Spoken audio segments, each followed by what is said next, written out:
सुहानी अपने पिता महेंद्र के साथ रूपनगर में रहती थी। बचपन में जब सुहानी की माँ का देहांत हो गया तो उसके पिता ने दूसरा विवाह कर लिया। सुहानी की सौतेली माँ सुधा शादी के बाद अपनी बेटी ज्योति को भी साथ लाई थी। सुहानी और ज्योति अब बड़ी हो चुकी थी।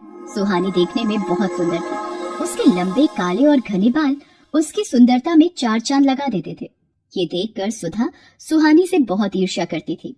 एक दिन, ज्योति, तुझे कितनी बार बोला है तू भी सुहानी जैसे सुंदर बालों वाली बन। देख उसके बाल कितने काले, लंबे और घने हैं। पता नहीं कितने महंगे महंगे इत्र और खुशबू वाली जड़ी बूटियां लाकर दी हुई हैं। पर तुझे घूमने से फुर्सत मिले तो तू बालों पर ध्यान देना। सुहानी को देख कितने सुंदर बाल है उसके। माँ, सुहानी के बाल बचपन से ही बहुत सुंदर हैं। मेरे बाल उसके जैसे नहीं है तो इसमें मेरी क्या गलती है? सुधा, सुहानी के लिए जो रिश्ते की बात की थी उन लोगों को सुहानी पसंद आ गई है। वो लोग अगले महीने ही विवाह के लिए बोल रहे हैं। मैं सुहानी को ये खुशखबरी बता कर आता हूँ। पिताजी, मैं आपको छोड़कर कहीं नहीं जाऊंगी। मुझे कोई विवाह नहीं करना। नहीं सुहानी बेटिया, हर कन्या के पिता को ये आस होती है कि उसकी पुत्री विवाह करके सकुशल अपनी ससुराल जाए। और फिर धर्मचंद जी जाने माने व्यापारी हैं, तो उनके पुत्र के साथ बहुत खुश रहेगी। और फिर सुहानी की शादी धर्मचंद जी के बेटे सुमेर चंद के साथ हो जाती है। सुहानी को अच्छा और पैसे वाला घर मिलता देख सुधा जलन से भर जाती है। मेरी पुत्री ज्योति का रिश्ता भी तो इतने बड़े सेठ के घर हो सकता था, पर इस सुहानी की वजह से ये संभव नहीं हो पाया। मैं भी देखती हूँ इसका विवाह इतने बड़े घराने में कैसे होता है। मेरी ये दवाई अपना असर दिखा देगी। सुहानी, जाओ जल्दी से स्नान कर लो, फिर विवाह के लिए तैयार भी होना है। हे भगवान, मेरे बाल कहाँ गए? मेरे सिर के तो सारे बाल गायब हो गए। ये कैसे हो गया? मैं गंजी हो गई। मेरे बाल कहाँ चले गए? पिताजी, पता नहीं, मैं नहाकर बाहर आई हूँ तो देखा मेरे सिर पर बाल नहीं है। पिताजी, अब मैं क्या करूँ? हे राम, ये क्या हो गया? तुम्हारे बालों से तो तुम्हारी सुंदरता थी, अब तुम गंजी हो गई हो। अब तो कोई भी तुमसे विवाह नहीं करेगा।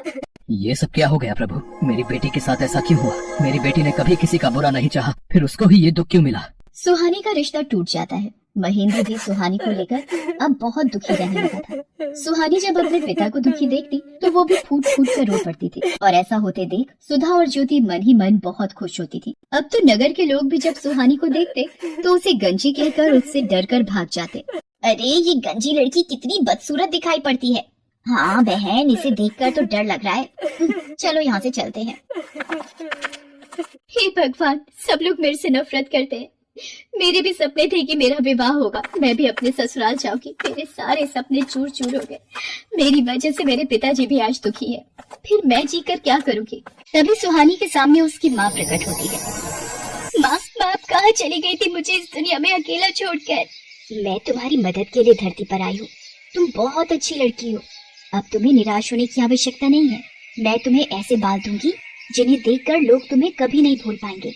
मैं तुम्हें सोने चांदी के बाल प्रदान करूंगी। जैसे ही सुहानी की माँ सुहानी के सिर पर हाथ फेरती है, सुहानी के सिर पर सोने चांदी के बाल आ जाते हैं। सोने चांदी के सुनहरी चमकते बाल सुहानी की खूबसूरती को और बढ़ा रहे थे। माँ, ये सोने चांदी के बाल तो बहुत खूबसूरत हैं। आपका बहुत बहुत धन्यवाद। आपने मुझे फिर से सुंदर बना दिया। आपने मेरी सारी परेशानी दूर कर दी। खुशी खुशी अपने घर जाओ सुहानी। अब कभी भी उदास नहीं होना। मेरा आशीर्वाद सदैव तुम्हारे साथ है। सुहानी खुशी खुशी घर की ओर चल पड़ती है। तभी रास्ते में नगर के राजकुमार की सवारी जा रही थी, इसलिए रास्ते पर चलते लोगों को कुछ देर के लिए रुकने के लिए कहा जाता है। नगर के राजकुमार को देखने के लिए कितनी भीड़ लग गई है। भीड़ में से निकलने की कोशिश करती हूँ। ये सोने चांदी के बाल वाली लड़की, अरे भीड़ में इसका चेहरा दिखाई नहीं पड़ रहा। कितने सुंदर बाल हैं इसके, कहाँ गायब हो गई? हम रथ से उतर कर भी नहीं जा सकते। ओहो, कितने सुंदर बाल थे उसके। वो तो खुद भी कितनी खूबसूरत हुई। सुहानी घर पहुंचती है। मैं अपने बालों को इस दुपट्टे से ढक लेती हूँ, नहीं तो माँ ढेरों सवाल पूछ लेंगी। मैंने इसकी ऐसी हालत कर दी है कि इसे अपने गंजे सिर को छुपाना पड़ता है। माँ, तुमने बहुत सही किया इस सुहानी के बाल गायब करके। सुहानी अपने कमरे में आ जाती है। उधर राजकुमार सूरज सिंह सुहानी के ही ख्यालों में डूबा हुआ होता है। वो सुहानी को याद करते हुए एक तस्वीर बनाता है। राजकुमार सूरज सिंह, आपके स्वयंवर की सारी तैयारियां हो गई हैं। दूर दूर से राजकुमारियों के लिए संदेश भिजवाया गया है। पर ये तुम क्या बना रहे हो? बिना चेहरे की तस्वीर?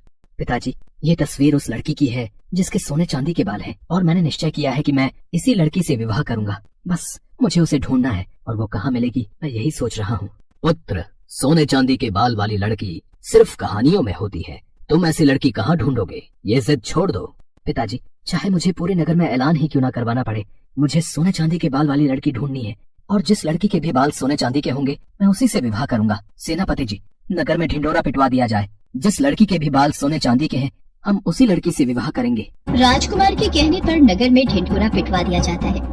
क्या राजकुमार सूरज सिंह उस लड़की से विवाह करेंगे जिसके बाल सोने चांदी के होंगे? मैं कल ही अपनी बेटी ज्योति के बालों में सोने और चांदी का पानी लगा दूंगी। राजकुमार को क्या पता लगेगा, और विवाह के बाद तो उन्हें ज्योति को स्वीकारना ही होगा। हाँ, ये ठीक रहेगा। सुधा की तरह ही नगर में बहुत सी औरतों ने जब ये बात सुनी तो उन्होंने अपनी लड़कियों के बालों में सोने और चांदी का पानी लगा दिया। अब तो नगर की बहुत सी लड़कियों के बाल सोने और चांदी के लगने लगे। ये देखकर सेनापति असमंजस में पड़ गया और वो राजकुमार सूरज सिंह के पास पहुंचा। राजकुमार सूरज सिंह जी, बहुत ही बड़ी समस्या आ गई है। नगर में जो भी लड़कियां विवाह योग्य हैं, उन सभी लड़कियों के बाल सोने और चांदी के प्रतीत हो रहे हैं। समझ में नहीं आ रहा है कि कौन सी लड़की है जिसके बाल सचमुच सोने चांदी के हैं। सच का पता लगाने के लिए मेरे पास एक उपाय है। नगर की सभी लड़कियों को राजमहल में बुलाया जाए। सेनापति नगर की सभी लड़कियों को राजमहल में आने का संदेशा देता है। ये लड़की कौन है? इसे भी महल में चलने का आदेश दो। सेनापति जी, पर ये तो गंजी है। सेनापति सुधा की बातों पर ध्यान नहीं देता और ज्योति के साथ साथ वो सुहानी को भी राजमहल ले जाता है। आप सबको मैंने इसलिए आमंत्रित किया है कि मैं अपने लिए उचित वधू ढूंढ सकूं, पर आप सबने ही अपने बाल सोने और चांदी के कर लिए। अब एक एक करके सभी कन्याएं इस फव्वारे के नीचे खड़ी होंगी और बालों की सच्चाई सामने आ जाएगी। ये क्या हो रहा है? अब तो ज्योति की सच्चाई राजकुमार के सामने आ जाएगी कि इसके बालों में सोने चांदी का पानी चढ़ा हुआ है। एक एक करके सभी लड़कियां फव्वारे के नीचे खड़ी होती हैं और उनके बाल धुलकर पहले जैसे हो जाते हैं। बस ये आखिरी लड़की रह गई है राजकुमार, इसे भी फव्वारे के नीचे खड़ा करना है। पर ये तो गंजी है, इसके बाल तो मैंने ये मैं क्या बोलने जा रही थी। इनमें से तो कोई भी लड़की सोने चांदी के बाल वाली नहीं निकली। पता नहीं वो कौन थी। बस ये आखिरी उम्मीद रह गई है। सुहानी घबराते हुए सिर से अपना दुपट्टा उतारती है। सुधा और नगर के सभी लोगों की निगाहें सुहानी के सोने चांदी के बाल देखकर दंग रह जाती हैं। सुहानी फव्वारे के नीचे खड़ी हो जाती है। उसके बाल तो सचमुच सोने चांदी के थे। ये देखकर राजकुमार खुश हो जाता है। हम तुमसे विवाह करना चाहते हैं, क्या तुम्हें मंजूर है? आपको पति के रूप में पाना मेरा सौभाग्य है, पर मेरे बिना पिताजी। सुहानी बेटी, अब वक्त आ गया है तो इस दुख भरी जिंदगी से आजाद हो जाए और खुली हवा में सांस ले सके। तुझे जीवन में बहुत दुख मिले हैं, पर अब राजकुमार सूरज सिंह के साथ विवाह करके तुम बहुत खुश रहोगी। सदा खुश रहो मेरी बच्ची। सुहानी को उसकी अच्छाई का फल मिल जाता है और राजकुमार सूरज सिंह के साथ उसका विवाह संपन्न हो जाता है और सुधा अपने हाथ मलती रह जाती है।